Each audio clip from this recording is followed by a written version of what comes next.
These mountains don't care about who you are. These mountains don't care about the weeks or even months that you've been preparing to be up here. They're going to challenge your mind, body, and will until you forget all the comforts of the world. If you come for a piece of the Himalayas, then it's going to come for every piece of you. Befriend the unforgiving, and your complete journey will be rewarded. This is the conclusion of my 10-day visit to Ladakh to film the White Panther and the beasts of snow.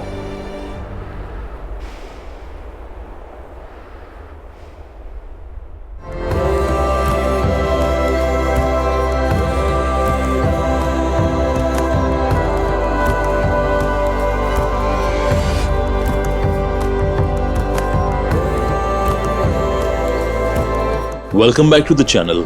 My name is Kenneth and these are my last few days in Ladakh with the hopes of documenting rarely seen moments among India's snow leopards. If you haven't tuned into episodes 1 and 2, I'll leave links to them in the description. Before we continue, special thanks to Snow Leopard Lodge for co-producing this series with me. And a big shout out to Canon India for sending me the RF 800mm lens. Having spent almost a week in the quaint village of Uley, the signs of altitude sickness, if any, were long gone. Whilst the indigenous communities living in these mountains have thousands of years of adaptation running through their veins, you and I would need to burn through adrenaline and a whole lot of firewood just to keep going.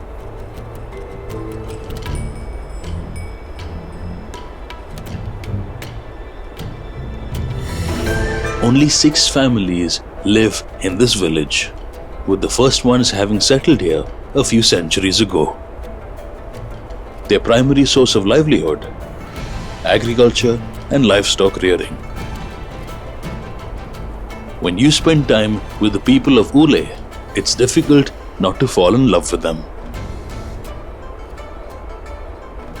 मेरा नाम सेवांग नूरबू। जब से मेरे को याद है तब से मैं स्नो लेपर्ड देखते आया हूँ। तो मेरे को जब से 9 साल में था तो मैं पापा जी के साथ बैल बकरी के साथ जाता था। उस टाइम पे मेरे को फर्स्ट बार देखा तो मैंने बोला, पापा जी एक बिल्ली है, बड़ा सा बिल्ली है। हर 2 दिन में देखता था क्योंकि मेरे पर लाइफ स्टॉक बहुत था।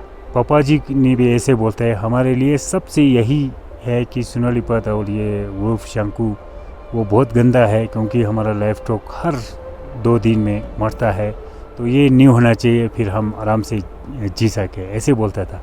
तो इस बहुत साल के बाद तो 2008 से तो ये स्नो लेपर्ड का फ़ायदा क्या है, नुकसान क्या है, नुकसान होगा तो कैसे होगा या फ़ायदा होगा तो कैसे होगा वो पता चला हमें। फ़ायदा जब से यहाँ टूरिस्ट आने लगा तो वाइल्ड लाइफ के बारे में मेरे को कुछ जानकारी मिला। तो किसी NGO के साथ में वाइल्ड लाइफ के बारे में ट्रेनिंग के साथ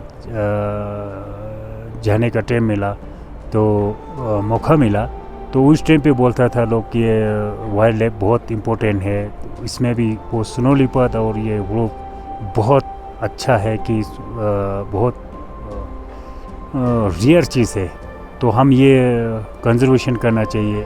तो ये शुरू हो गया कि ये वाइल्ड लाइफ को देखने वाला आने लगा। तो ये फ़ायदा भी आ रहा है कि बहुत एक बार देख के हम नहीं होता है इसको ले, स्नो लेपर्ड देख के एक बार देख के हो गया नहीं होता है ले, क्योंकि बहुत सुंदर ये जानवर है, बहुत अच्छा सा सुंदर जानवर है। जैसे कि डाउन में या और दूसरा जगह में टाइगर देखता है, चीता देखता है, जिसी तरह यहाँ स्नो लेपर्ड होता है वो बहुत रेयर और टॉप पे होता है, तभी तो भगवान जैसा हो गया। It was time we explored the backyard of the village on foot. We were on the lookout for a different beast, an extraordinary predator. and finding it needs extraordinary eyesight. Lucky for me, the trackers have razor-sharp vision. It's almost like they can see every pixel of a photograph. Whilst Norbuji pinpointed the exact coordinates, Akshita and I needed our time to scan the landscape. We managed to find our target. A Himalayan wolf. Much further than a kilometer away. Another breathtaking species, but with less than 350 of them living in Ladakh, the Himalayan wolf is no stranger to anthropogenic threats.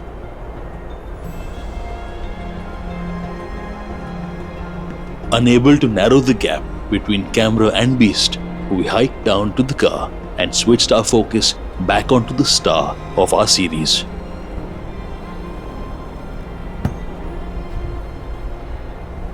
Roadblocks can happen up here as well.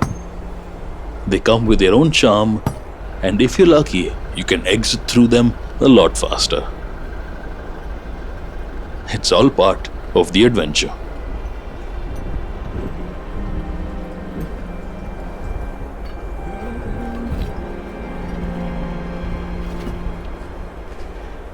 So it's evening now, and we got word that there has been a snow leopard sighting. It's not visible from the street, so we're gonna have to do a little bit of hiking once again. Not exactly my strong point, but it looks like we have a good bit of sunlight. Oh man, I'm kind of dreading this already. Though I was acclimatized to the high altitude and extreme temperatures, the one thing my chubby backside wasn't ready for was hiking. With the lack of oxygen, this is no walk in the park for city folk. 2 days left, and this is a ridiculous test of will.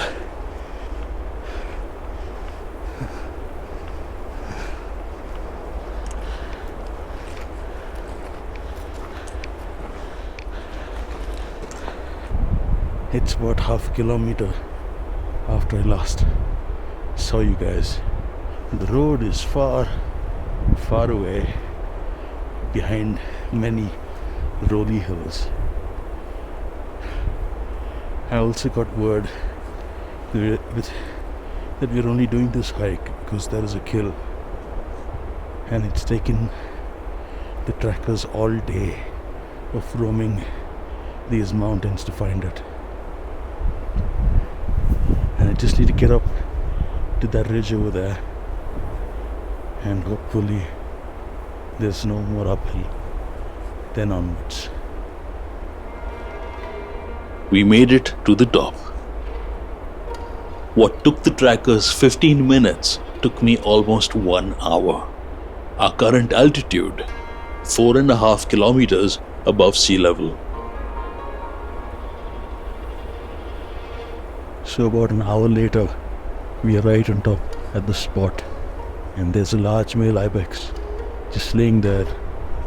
I'm not too sure how old it is, but we're right here. It's pretty close, and we're just gonna have to wait. Though I mentioned the sighting was pretty close, it was as far as half a kilometer away. This was a relief compared to our previous snow leopard sightings, which were almost double in distance. This footage of the ibex was taken with the 800mm lens without the 2x extender.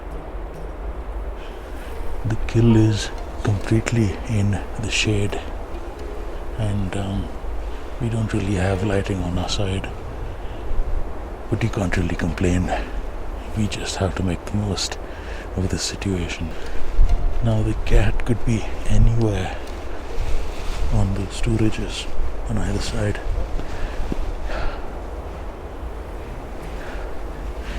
And whenever it feels like it's gonna come out and feed.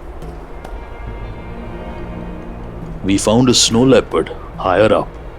It was very shy and it wasn't approaching the ibex.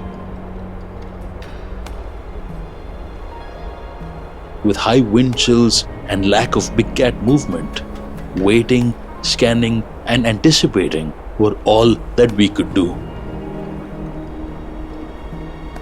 We've decided to leave the kill spot because it's getting dark and we have a long way to go down. Ah, man. My left quadricep has just tightened up from the climb and I can feel the burn on the descent. I was hoping I could get everything today and not have to come here tomorrow, but it looks like we're gonna have to come.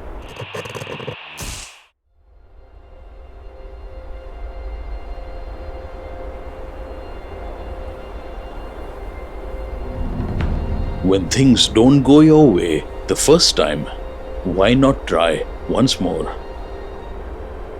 Moving against gravity is not the most fun thing to do, but you gotta do what you gotta do.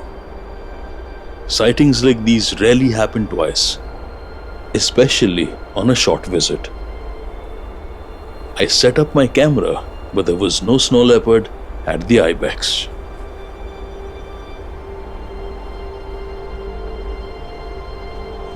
As usual, the air traffic had picked up with the availability of food.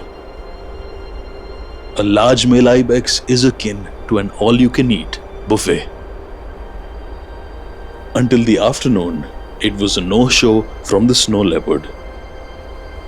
The heat waves were so intense that even a nearby Himalayan agama couldn't be filmed without atmospheric distortion.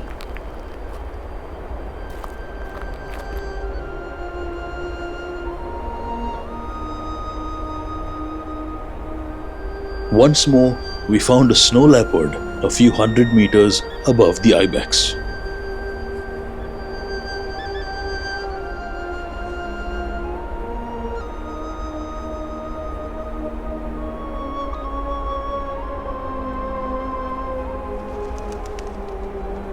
As evening arrived, something had caught its attention. Something that it would rather keep away from.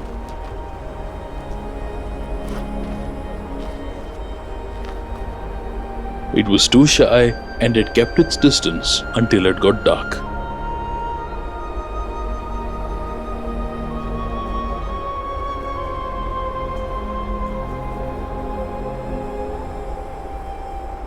Camping wasn't a possibility and we left empty-handed yet again.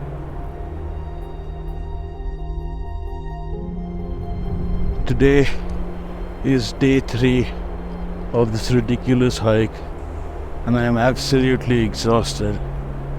I'm almost at the top and it just feels forever to reach that. Everyone's here. I'm the last photographer to get up. I spent the first half of today shooting the Mungi property for Snow Leopard Lodge and I heard that there were 2 snow leopards here at this site. One was eating the kill and the other one was sort of staying clear up above. It kind of seems like the 2 cats are tolerating each other's presence, and that only happens because they want to avoid conflict or confrontation. That's pretty amazing behavior.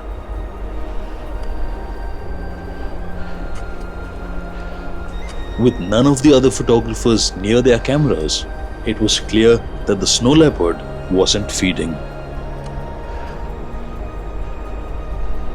This was round 3 of getting the camera ready, waiting and fighting the chilly winds.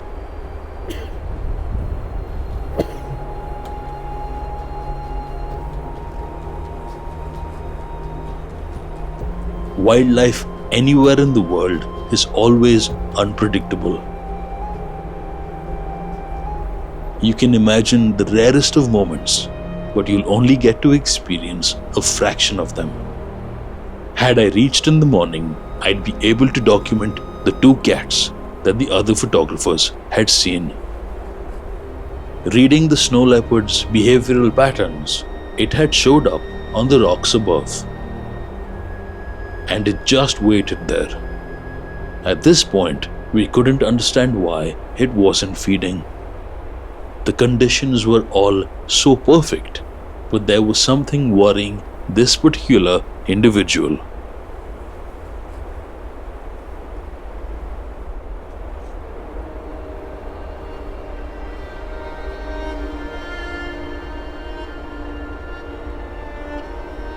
Learning from the bad timing the previous day, I planned to leave the lodge before dawn. If there was any cat activity, I had to make sure to be the first photographer to climb to the top. I've just reached the location, the spot where we will be beginning our ascent. I'm already dreading this. This is the 4th climb. I just hope this one is a fruitful one. The snow leopard was exactly where I wanted it. 4 days of hiking had finally paid off. The cat was shy, but it didn't leave the ibex. The reason? A Himalayan wolf a few hundred meters away. The snow leopard cannot show fear. The ibex is worth more than its weight in gold. In these mountains, your next supper has no guarantee. And for this wolf, challenging an agile snow leopard is no easy task. It's better to walk away than risk its own life. Guarding the ibex is a challenge in itself. It's a game of intimidation coupled with bluffing. The snow leopard hasn't won yet. There's a second wolf that's attracted to the smell of the ibex. It cannot see the feline, but experience has taught it to tread carefully and analyze any possible threats. Where there is gold, all must rush. What the canine doesn't know is that the feline can hear its every footstep. The snow leopard must immediately make itself visible and gear up for another round of intimidation and bluffing. Crouching and pretending to charge is a great strategy.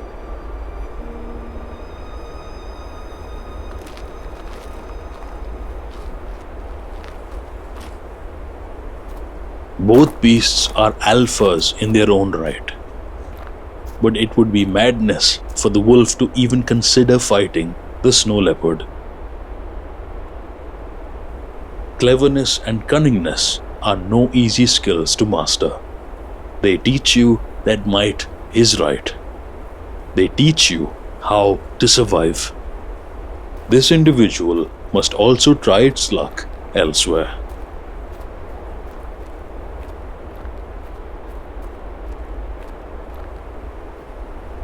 This is an incredible natural history moment of survival and the lengths that some species go to. It's not all about hunting, but about being an opportunist. And I've come to realize that scavenging happens a lot more than you think.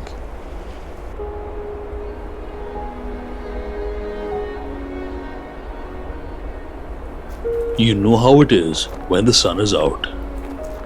Sitting in the shade outweighs sitting beside gold.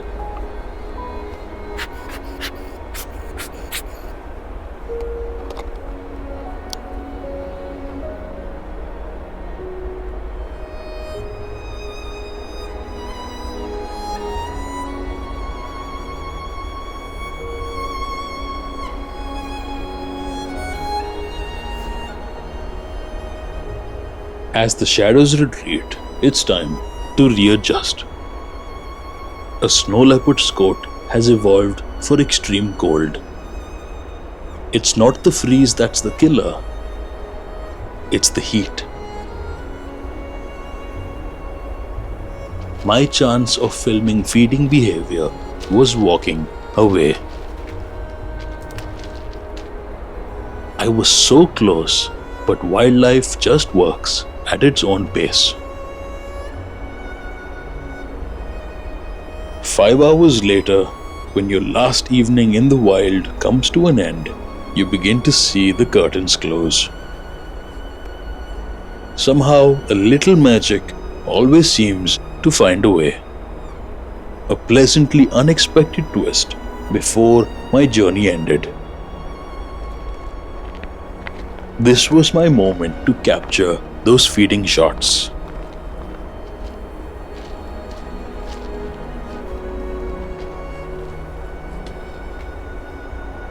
This was an extended day. I was the first photographer to get here today, and I'm amongst the last to leave. There were many that came here, gave up and left. But we finally got the cat feeding. 4 days at this one location, hiking so much to get this. I missed a live hunt, but this was still incredible to document on camera. Marking its territory will let others know that they too must tread carefully.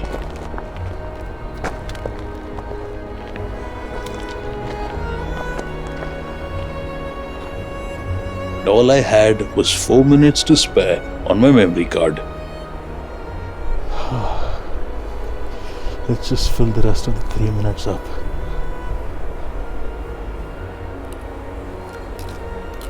This visual right here, this unassumingly difficult feeding behavior, only took 4 days of hysteria. Only 4 days of fighting insanity.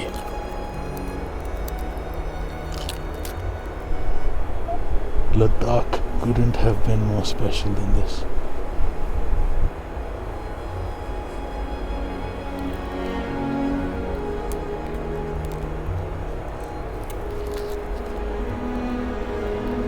There wasn't enough light, but that was something I couldn't complain about.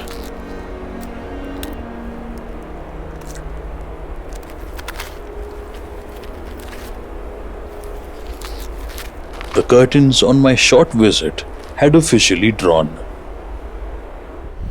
I was running out of memory space just when I was having the best sighting in the last 11 days. Thanks to Bharat, he's packing his camera somewhere in the background.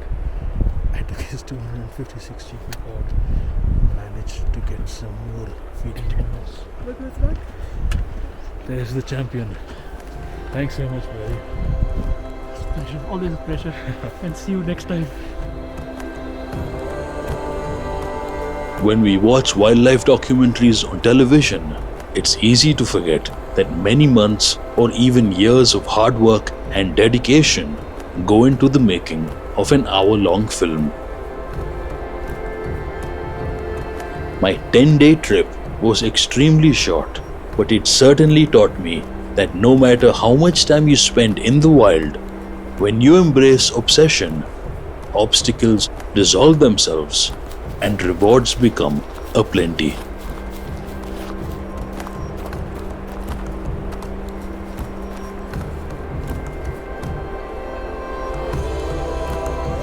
It's been an absolute joy bringing you this series. Thank you for joining me on my adventures. A few other series that I have wrapped up filming for are The Tigers of Tadoba, India's Living Dinosaur,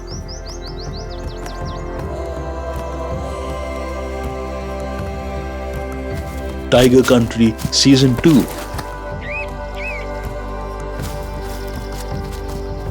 Legends of Jamnagar, and a few more episodes of Part of the Flock. Before I publish any of them, I will be traveling to North America for a very special project. If you enjoyed this episode, Hit the like button and subscribe for more. Your support will help me continue to tell stories of the wild and connect more people with the natural world. I'll see you in a brand new series.